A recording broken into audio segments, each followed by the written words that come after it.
اذن تم اجنۃ فی بطون امہاتکم لا تعلمون شیئا، تم تو ماں کے پیٹ میں بچے تھے، کچھ بھی نہیں جانتے تھے. یوں کہہ رہے پھر ہم نے تم کو آنکھوں کی طاقت دی، کانوں کی طاقت دی، سب کی طاقت دی. وجعل لکم السمع والابصار والافئدہ، اور سمجھنے کے لیے دل دیا. کیوں کہ وہ رب ہے، پالنے والا ہے، تو پرورش کے ذریعے سے طاقتیں پیدا کی ہے، طاقتیں پیدا کی ہے تاکہ ان طاقتوں کے ذریعے سے وہ اللہ کو پہچانے، زندگی کے مقصد کو پہچانے، اور جو جو حقوق اس کے اوپر آتے ہیں دنیا میں وہ حق ادا کرے. یہ ترتیب ہے زندگی کی کہ اللہ کو جانے کہ وہ معبود ہے، وہ پروردگار بھی ہے اور اس کا حق ہے. معاذ بن جبل سے حضور صلی اللہ علیہ وسلم نے پوچھا کہ یا معاذ تدری ماذا حق اللہ، اے معاذ آپ کو معلوم ہے اللہ کا کیا حق ہے؟ کہ جی مجھے نہیں معلوم ہے، آپ بتائیں گے. کہ اللہ کا حق یہ ہے کہ اسی کی عبادت کی جائے گی، اس کے ساتھ کسی کو شریک نہیں کیا جائے گا. یہ اللہ کا حق ہے کہ وہی معبود برحق ہے اور کوئی معبود نہیں ہے. پھر وہ رب بھی ہے کہ وہ ہم کو پالنے والا بھی ہے، کہ وہ ہم کو پالے گا اور مخلوق کو وہی پالتا ہے. اس لیے اس کا حق بڑا ہے. کہ اس کا حق کیا ہے؟ کہ اس کا حق یہ ہے کہ اس کے بندے بن کر زندگی گزارو، عبادت والی زندگی بناؤ. عبادت والی زندگی بنانے کے لیے اللہ نے جانی طاقت بھی دی ہے، مالی طاقت بھی دی ہے. جی ہاں، اللہ نے جان ڈالی ہے جسم میں. یہ ایک طاقت ہوئی. جب جسم میں جان پڑی تو جسم کے تقاضے کھڑے ہو گئے. مردہ جو ہو اس کا کوئی تقاضا نہیں ہوتا، مر گیا. لیکن جسم میں جان پڑی اب جتنے دن گزریں گے اتنے تقاضے بڑھیں گے. بچہ تھا تو دودھ پیتا تھا، بڑا تو روٹی کھائے گا، کھانا کھائے گا، تو تقاضے بڑھیں گے. کیوں کہ اندر جان ڈالی ہے. کہ وہ تقاضے کون پورے کرے گا؟ کہ وہ تقاضے بھی اللہ پورے کرے گا. کیونکہ اس نے پیدا کیا ہے، اس نے جان دی ہے، تو جان ڈالنے کی وجہ سے جو جو تقاضے ہیں وہ پورے کرے گا. اس کو روزی چاہیے کہ روزی اللہ دے گا، اس کو تندرستی چاہیے تندرستی اللہ دے گا. ہاں، یہ اس کے تقاضے ہیں وہ اللہ پورے کرے گا. اور بندے کے ذمے کیا تقاضے ہیں؟ کہ بندے کے ذمے یہ تقاضے ہیں کہ وہ اللہ تعالیٰ کی عبادت کا تقاضا پورا کرے. ہاں، یوں تعلق ہے کہ ہمارے تقاضے اللہ پورے کریں گے اور اللہ نے عبادت کا جو تقاضا ڈالا ہے وہ ہم پورے کریں گے. اس طرح دنیا کی زندگی ایک لین دین ہے. جیسے بازار میں لین دین ہوتا ہے، آپ دکاندار کو پیسے دیں گے وہ آپ کو مال دے گا، پیسے نہیں دیں گے تو پھر مال نہیں ملے گا. پیسے دو مال لو. ہاں، اس کو معاملات کہتے ہیں. کہ معاملات میں یہ ہے کہ کچھ دو کچھ لو. اللہ تعالیٰ سے ہمارا معاملہ بندگی اور عبادت کا، کہ ہم اللہ کی عبادت کریں گے اور اللہ ہماری مدد کریں گے، اللہ ہم کو پالیں گے. اگر اللہ کی عبادت نہیں کی ہے تو بھی پالیں گے، لیکن گنہگار ٹھہرائیں گے کہ یہ گنہگار ہے، یہ گنہگار ہے. اس لیے دنیا میں بندے دو قسم کے ہو گئے، ایک گنہگار بن کر، ایک تابعدار بن کر. هو الذی خلقکم فمنکم کافر ومنکم مومن. کہ اللہ نے تم کو پیدا کیا سب کو، پھر تم میں سے کچھ لوگ تو اللہ سے انکار کرنے والے کافر ٹھہرے اور کچھ اللہ کی بات مان کر ایمان لانے والے اور اطاعت کرنے والے ٹھہرے. یہ دو قسمیں ہو گئی، یہ دو قسمیں ہو گئی. جی ہاں، اللہ کے معاملے میں. لیکن اللہ پالے گا سب کو. یہ دو قسمیں ہو گئی. ایک نے اللہ کو چھوڑ دیا، ایک نے اللہ کو نہیں چھوڑا. اور اللہ یہ چاہتے ہیں کہ کوئی اللہ سے نہ کٹے، کوئی اللہ سے نہ کٹے. سب کا رشتہ اللہ سے رہے. سب رشتے کٹ جائیں گے، ایک رشتہ اللہ کا باقی رہے گا. کہ کون؟ اور کوئی وہ رشتہ ہوگا کہ جس میں اللہ راضی ہو، وہ تعلق. ورنہ تو تعلق کا سب کا اللہ سے ہے، لیکن وہ تعلق اللہ سے پیدا کرنا ہے کہ جس میں اللہ راضی رہے. اس لیے اس رضا والے تعلق کو سمجھانے کے لیے دنیا میں نبی آئے ہیں کہ وہ نبی سمجھائیں گے کہ اللہ سے اپنا تعلق کیسا کرو گے تاکہ اللہ تم سے راضی رہے. اور اللہ راضی ہو گیا کہ یہ تو سب سے بڑی کامیابی. رضوان من اللہ اکبر، کہ اللہ کا راضی ہو جانا یہ تو سب سے بڑی بات ہے. عیسیٰ علیہ السلام سے کسی نے پوچھا کہ سب سے زیادہ ڈرنے کی کون سی بات ہے، سب سے زیادہ خطرے کی بات کون سی ہے؟ عیسیٰ علیہ السلام نے فرمایا کہ سب سے زیادہ خطرے کی اور ڈرنے کی بات وہ ہے اللہ کا ناراض ہونا، کہ اللہ ناراض ہو گیا. جب اللہ ناراض ہو گیا تو غضب متوجہ ہوگا اللہ کا. جس طرح اللہ راضی ہوتے ہیں تو رحمتیں مغفرتیں متوجہ ہوتی ہے کہ مغفرت ہو جائے گی، رحمت ہو جائے گی. کیوں؟ اللہ راضی ہے.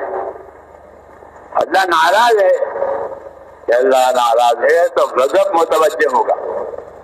اور جس پر اللہ کا غضب آیا کہ وہ تو کام سے گیا. وَمَن يَهْدِ غَضَبَهُ فَقَدْ هَوَىٰ، کہ جس پر اللہ کا غضب اور غصہ اترا کہ وہ تو کام سے گیا، نہ دنیا کے کام کا رہا نہ دین کے کام کا رہا.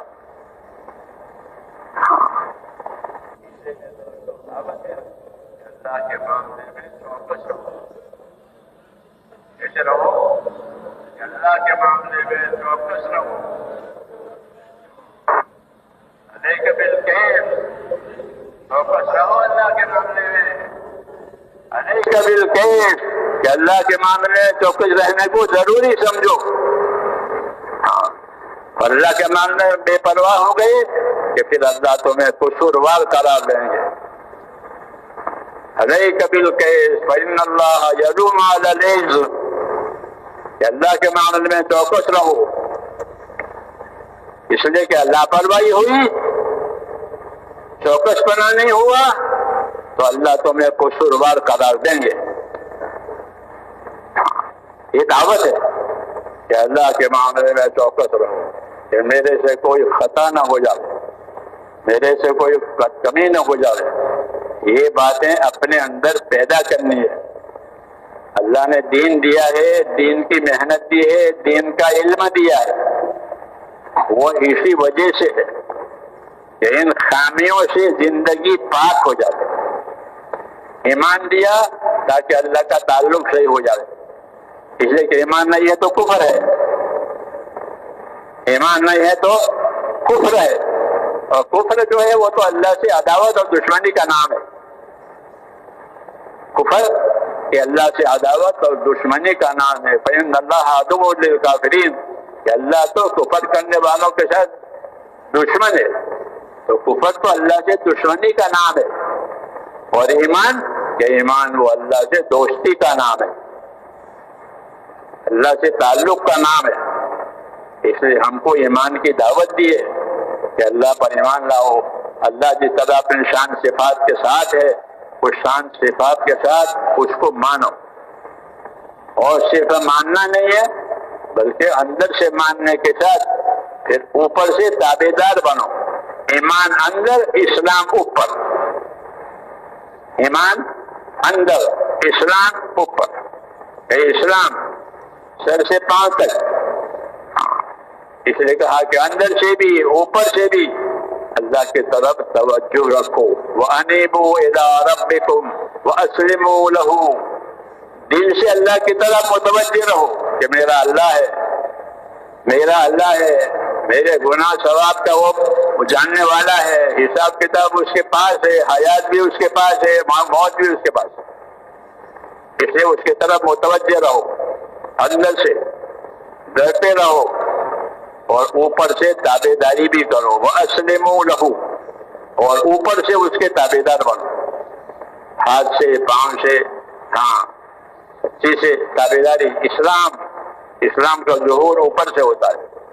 یہ مسلمان ہے، جی ہاں، تو اسلام کا ظہور اوپر سے ہوتا ہے اور ایمان اخلاص کا ظہور اندر ہوتا ہے. اور یہ دونوں چیزیں اپنی جگہ ضروری ہے کہ اوپر سے بھی صحیح ہو، اندر سے بھی صحیح ہو. اندر سے صحیح ہونے کا مطلب یہ ہے کہ جو بھی کام کرے اس میں اللہ کی نسبت ہو، غیر کی نسبت نہ ہو. جو بھی کام کرے اللہ کے نسبت سے کرے.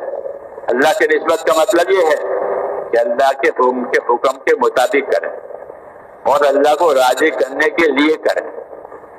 اس کے حکم کے مطابق بھی ہو اور نیت میں رضا بھی ہو. تو کوئی طریقہ بھی صحیح اور عمل بھی صحیح. ہاں، حکم کے مطابق کرنا اس کا معنی ہے طریقے سے کرنا، اور اس کو راضی کرنے کے لیے کرنا یعنی اخلاص سے کرنا. یہ دونوں باتیں بندگی کی شان ہے کہ بندوں میں یہ دونوں باتیں ضروری ہے کہ اللہ کے حکم کے مطابق کرے اور اللہ کو راضی کرنے کے لیے کرے. اخلص دینک یکفیک العمل القلیل. اپنے دین میں اخلاص پیدا کر کہ تھوڑا عمل بھی کافی ہو جائے گا. اپنے دین میں اخلاص پیدا کر، اپنے عمل میں اخلاص پیدا کر کہ تھوڑا عمل بھی کافی ہو جائے گا. عمل تھوڑا ہے لیکن کیا ہے ایک اللہ کے لیے اور کوئی غرض نہیں. ایک مرتبہ ابو ہریرہ نے اپنے ساتھیوں کے سامنے ایک سوال ڈالا سکھانے کے لیے. ہاں ایسا کرتے ہیں سکھانے کے لیے کوئی سوال ڈالتے ہیں کہ اچھا بتاؤ فلانی بات کا کیا جواب ہے.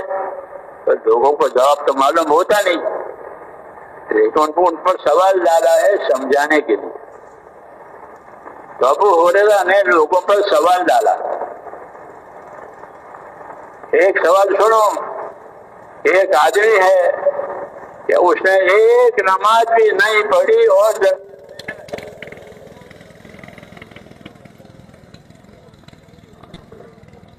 ایک نماز نہیں پڑھی اور جنت میں چلا گیا.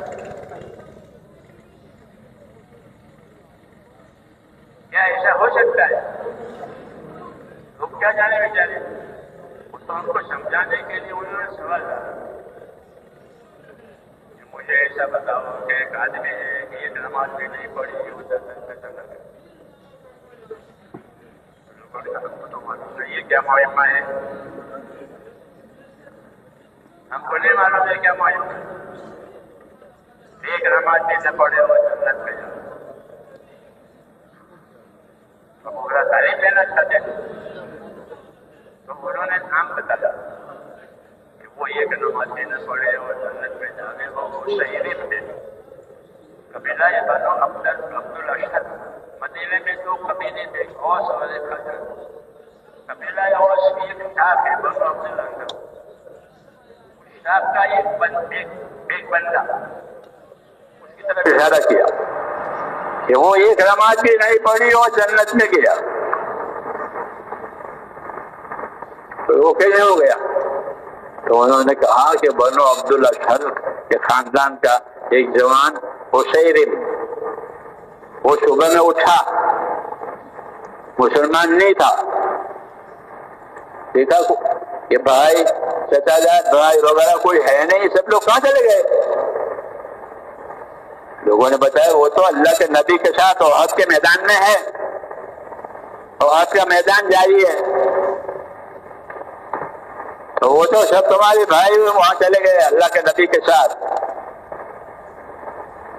ایسا تو پھر مجھے بھی جانا چاہیے، مجھے بھی جانا چاہیے. تو خود ہی تیار ہو گیا، خود ہی ایمان لایا، خود ہی وہاں گیا اور وہاں جا کے شہید ہو گیا.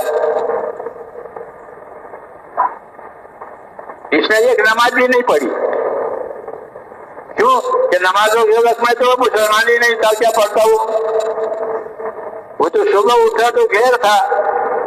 اب دیکھا بھائی حضور کے ساتھ احد کے میدان میں، تو پھر جہاں میرے بھائی ہیں جہاں میں بھی جاؤں گا.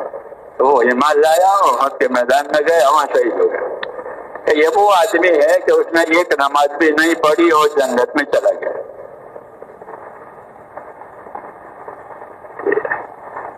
اس بنا پر کہ اس کے ایمان اور اخلاص کی بنا اس کے سامنے کوئی چیز نہیں تھی.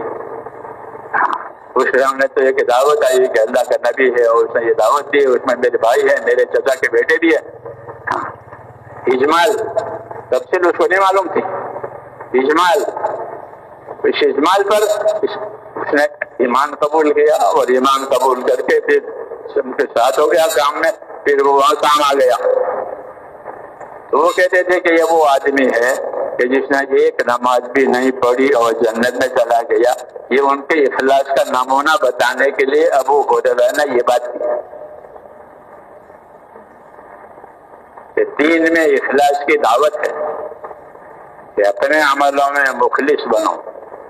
ہاں، آدمی مخلص ہوگا کہ اللہ کے لیے کرنا ہے، اللہ کے لیے کرتے رہنا ہے، کوئی مانے کوئی نہ مانے، کوئی تعریف کرے کوئی برائی کرے، کچھ بھی کرے، مجھے تو اللہ کے لیے کام کرنا ہے۔